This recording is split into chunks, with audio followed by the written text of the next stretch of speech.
Hello students, last lecture मध्ये आपण theorem बघितला होता, थेरम ऑफ पॅरलल ऍक्सेस. आता आपल्याला बघायचा आहे थेरम ऑफ परपेंडिक्युलर ऍक्सेस.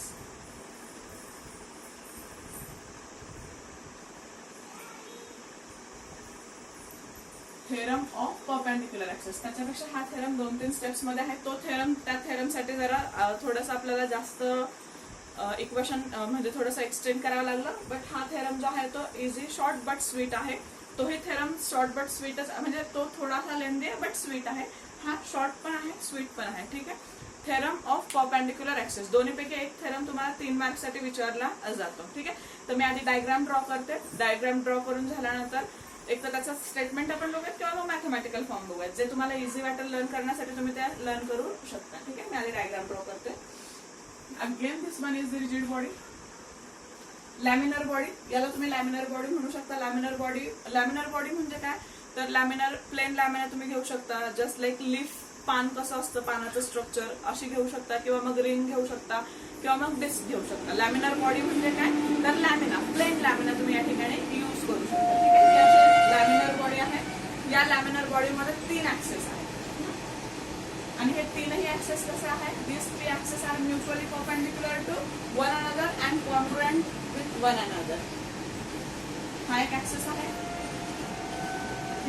हा एक ऍक्सेस आहे आणि हा एक ऍक्सेस आहे. असं 3 ऍक्सेस आहेत mutually perpendicular to one another.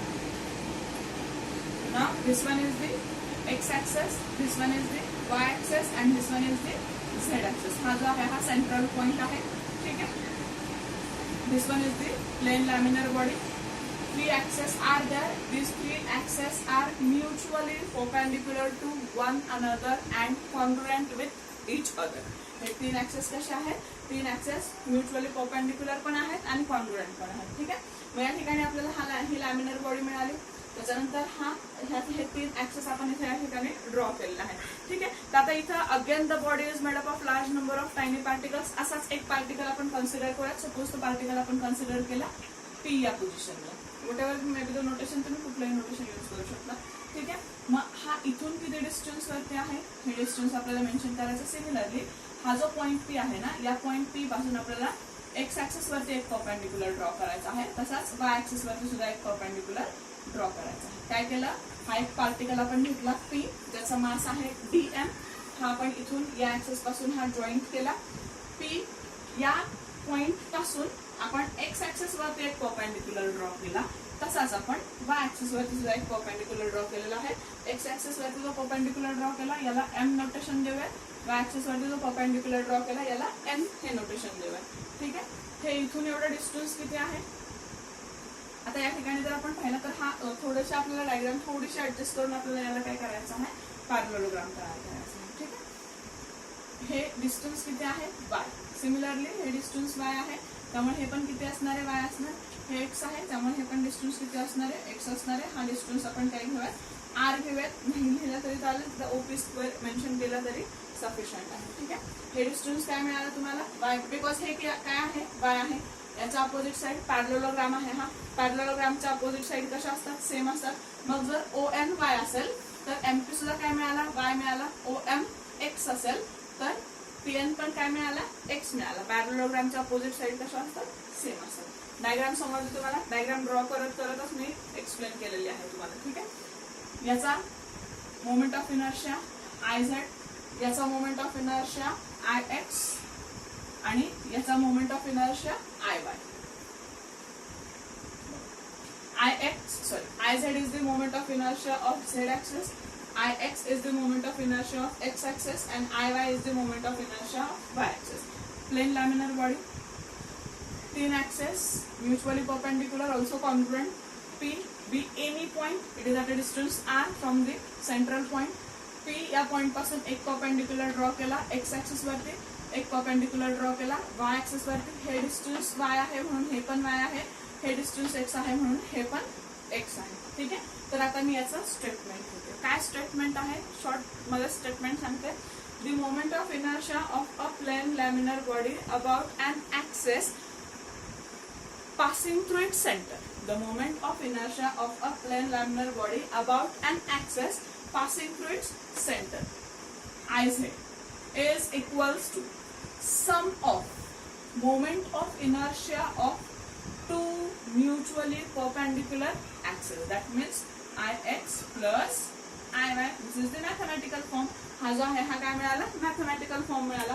बघा, moment of inertia of a plane laminar body about an axes passing through its centre. हा ऍक्सेस सेंटर मधून पास होतोय.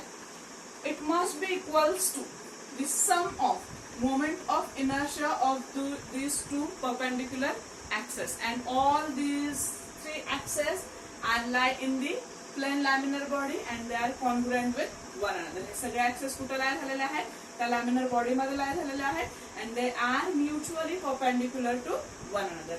Iz is equals to Ix plus Iy. आणि हे आपल्याला काय करायचं आहे, स्ट्रेट करायचं आहे, सॉरी प्रूफ करायचं आहे. मग आता हे प्रूफ करत असताना स्टेटमेंट लिहू का, स्टेटमेंट लिहिते परत रफ करते बिकॉज इक्वेशनला जागा पुरत नाही. आता हा झाला मॅथमॅटिकल फॉर्म. स्टेटमेंट बघा,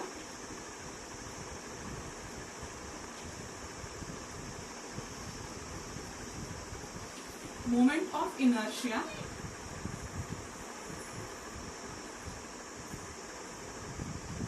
of a laminar body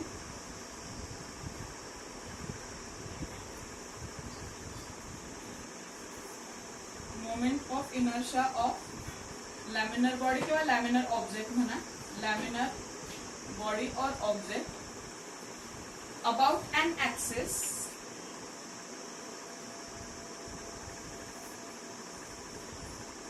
passing through its center is equals to the moment of inertia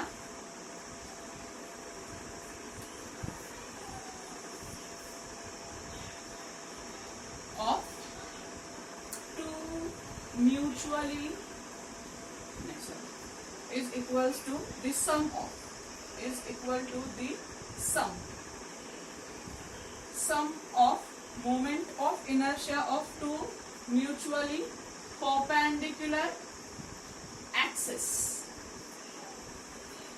Moment of inertia of a laminar body about an axis passing through its center is equals to the sum of moment of inertia of two mutually perpendicular axes. They are all three are congruent with one another. Congruent with one another and lie in the laminar body. Now this is the statement. This one is the mathematical form and this is the statement. Moment of inertia of a laminar body about an axis passing through its center must be equals to sum of moment of inertia of these two mutually perpendicular axes. Also they are all these three are congruent with one another and lie in the laminar body. हे झालं mathematical statement, sorry mathematical form आणि हे statement. ठीक आहे, तर आता या ठिकाणी आपण याचं इक्वेशन बघूया. तर हे इक्वेशन तुम्हाला टेक्स्ट बुक मध्ये खूपच शॉर्ट मध्ये दिलेलं आहे, तर मी हे एक्सप्लेन पण करते. मग तुम्ही ऍज पर चॉईस तुम्ही कसं लर्न करणार आहात. तर फारच शॉर्ट मध्ये दिलेलं आहे हे इक्वेशन, तर मी पूर्ण इक्वेशन हे एक्सप्लेन करते तुम्हाला कसं मिळालंय ते इक्वेशन हे डिटेल मध्ये सांगते. ठीक आहे, आता इथं जसं आपण सुरुवातीला स्टेप्स घेतल्या होत्या, मोमेंट ऑफ इनर्शिया आपल्याला फाइंड आउट करायचा आहे प्रत्येक ऍक्सेसचा, या पार्टिकल पासून ज्याचा मास आपण डीएम घेतलेला आहे. ठीक आहे, मग या ऍक्सेसचा moment of inertia here Iz is equals to कसं घेतो आपण, त्या ऍक्सेस पासून पार्टिकलचा डिस्टन्स आणि त्याचा square. That means Iz is equals to OP square dm. Equation number 1. Similarly आता हा झाला, ह्या झेड ऍक्सेस पासून हा पार्टिकल OP स्क्वेअर एवढ्या डिस्टन्स वरती, एक्स ऍक्सेस पासून किती डिस्टन्स वरती आहे, very good. Ix is equals to integration MP square dm. बघा, या एक्स ऍक्सेस पासून हा पार्टिकल किती डिस्टन्स वरती आहे, येस हा MP एवढ्या डिस्टन्स वरती आहे. याला आपण काय करूयात, इक्वेशन नंबर 2 वर. आता हा वाय ऍक्सेस याच्यापासून हा किती डिस्टन्स वरती आहे, Iy is equals to integration NP square DM equation number 3. परत एकदा सांगते. पार्टिकल त्या ऍक्सेस पासून किती डिस्टन्स वरती आहे त्याचा स्क्वेअर करायचा इंटिग्रेशन मध्ये. डिस्टन्सचा स्क्वेअर आणि मास आपला हा formula. I is equals to integration R square dm म्हणजे distance square into mass of particle. मग हा पार्टिकल आहे, ज्या पार्टिकलचा मास किती आहे dm आहे. हा पार्टिकल किती डिस्टन्स वरती आहे OP. कुठल्या या ऍक्सिस पासून, या ऍक्सिस पासून किती डिस्टन्स वरती आहे OP म्हणजे IZ इज इक्वल्स टू काय इंटिग्रेशन OP स्क्वेअर dm. तसाच एक्स ऍक्सिस पासून किती डिस्टन्स वरती आहे MP स्क्वेअर dm. तसंच y ऍक्सिस पासून किती डिस्टन्स वरती आहे NP स्क्वेअर dm. या 3 व्हॅल्यूज आपल्याला मिळाल्या. या 3 व्हॅल्यूज मिळाल्या की आपलं इक्वेशन इझी जातं. ठीक आहे. आता इथं बघा कोणताही एक ट्रायंगल कन्सिडर करूया. हा घ्या किंवा हा घ्या. One as the same because parallelogram आहे त्यामुळे कुठलाही ट्रायंगल घेतलं तरी इक्वेशन तुम्हाला फायनली तेच मिळणार आहे. मग आपण इथं OPN घेऊया. From triangle OPN ONP OPN whatever. ठीक आहे. आता इथं आपल्याला काय करायचं पायथागोरस थेरम वापरायचं. काय पायथागोरस थेरम मिळाला आपल्याला OP स्क्वेअर फ्रॉम ट्रायंगल किंवा in triangle OPN by using Pythagoras theorem. काय सांगतो पायथागोरस थेरम? हायपोथेनसचा square must be equals to sum of square of two sides म्हणजे OP square is equals to ON square plus PN square. बरोबर. Pythagoras theorem apply केला. Pythagoras theorem apply करून समजलं equation. काय केलं कुठलाही ट्रायंगल घ्या, हा घेतला तरी चालेल, हा घेतला तरी चालेल. OP square is equals to ON square plus PN square. आता या इक्वेशनला काय करायचं जसं आपण मगाशी केलं होतं पॅरलल ऍक्सिस थेरम मध्ये तसंच सेम स्टेप फॉलो करायचा. याला मल्टिप्लाय करायचं DM ने आणि मग इंटिग्रेट करायचं. Multiplied by DM and then integrate आणि मग याला इंटिग्रेट करूया. काय मिळणार आहे integration OP square DM is equals to integration ON square DM plus integration PN square DM. Value substitute करा. OP स्क्वेअर DM ची व्हॅल्यू काय IZ आहे is equals to ON square DM ON square. आता इथे आपण काय करूया आपण इथं ON ची व्हॅल्यू काढलेली नाही नंतर परत तुम्हाला कन्फ्युजन नको व्हायला. ON ची व्हॅल्यू काय आहे तर ON ची व्हॅल्यू आपल्या इथं काय मिळते y मिळते. PM आणि हा ON घेतला. ठीक आहे. ON ची व्हॅल्यू काय मिळणार आहे y मिळणार आहे. हा MP काय आहे y आहे. PN स्क्वेअर काय आहे x आहे. ठीक आहे. मग मी काय केलं ON ची व्हॅल्यू सबस्टिट्यूट केली. ON ची व्हॅल्यू काय आहे y आहे म्हणजे तिथे काय मिळतो integration y square DM plus PN ची व्हॅल्यू काय आहे PN ची x आहे म्हणजे इथे काय मिळतो इंटिग्रेशन. छोटासा प्रॉब्लेम असं नाही आपण इक्वेशन मध्ये व्हॅल्यू नाही सबस्टिट्यूट केलेलं म्हणून आहे तसं लिहिलं तरी चालेल किंवा तुम्ही इक्वेशन मध्ये व्हॅल्यू सबस्टिट्यूट केला तरी चालेल. MP किती आहे MP ची व्हॅल्यू काय आहे y स्क्वेअर DM आहे मग तुम्ही हा असा लिहू शकता y स्क्वेअर DM. NP ची व्हॅल्यू काय आहे x स्क्वेअर DM आहे म्हणजे मग इक्वेशन मध्ये तुम्हाला परत इथं आता या स्टेपला प्रॉब्लेम नाही येणार. OP स्क्वेअर DM काय IZ आहे इज इक्वल्स टू इंटिग्रेशन नंतर सबस्टिट्यूट करते हा असा step. OP square DM is equals to ON ची व्हॅल्यू काय आहे y स्क्वेअर DM. PN ची व्हॅल्यू काय आहे x स्क्वेअर DM. आता सबस्टिट्यूट करायला सोपं पडेल. OP स्क्वेअर DM म्हणजे काय IZ.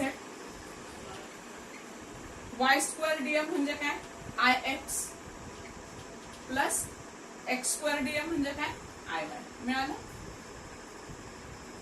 समजलं काय थोडासा तिथं इक्वेशन मध्ये काय चेंज केलं हे लक्षात आलं का तुमच्या काय चेंज केलं तर MP ची व्हॅल्यू मी सबस्टिट्यूट केली. MP काय आहे y स्क्वेअर आहे. NP ची व्हॅल्यू मी सबस्टिट्यूट केली. NP काय आहे x स्क्वेअर म्हणजे इथे आपल्याला प्रॉब्लेम ऑकर होत नाहीये. ठीक आहे. बघा मी परत एकदा इक्वेशन रिपीट करते. The moment of inertia of a plane laminar body about an axis passing through its center must be equals to sum of moment of inertia of two axes these two axes are mutually perpendicular to one another and all three are congruent axes and lie in the same plane. Iz is equals to Ix plus Iy. ठीक आहे. मग आपण काय केलं, Iz ची value काढली. कशी काढायची, तो पार्टिकल त्या ऍक्सिस पासून किती डिस्टन्स वरती आहे त्याचा स्क्वेअर आणि multiplied by mass. Equation number 1 म्हणजे Iz काय मिळाला, OP स्क्वेअर dm. Ix काय मिळाला, MP स्क्वेअर dm. MP ची व्हॅल्यू सबस्टिट्यूट केली, y स्क्वेअर dm. Iy काय मिळाला, MP square dm. It must be equals to x square dm. ठीक आहे. मग आपण काय केलं, आयदर हा ट्रायंगल घ्या किंवा हा ट्रायंगल घ्या. या ट्रायंगल मध्ये आपण काय केलं, पायथागोरस थेरम वापरला. OP square is equals to ON square plus PN square. याला काय केलं, या इक्वेशनला dm ने मल्टिप्लाइड केलं आणि इंटिग्रेट केलं.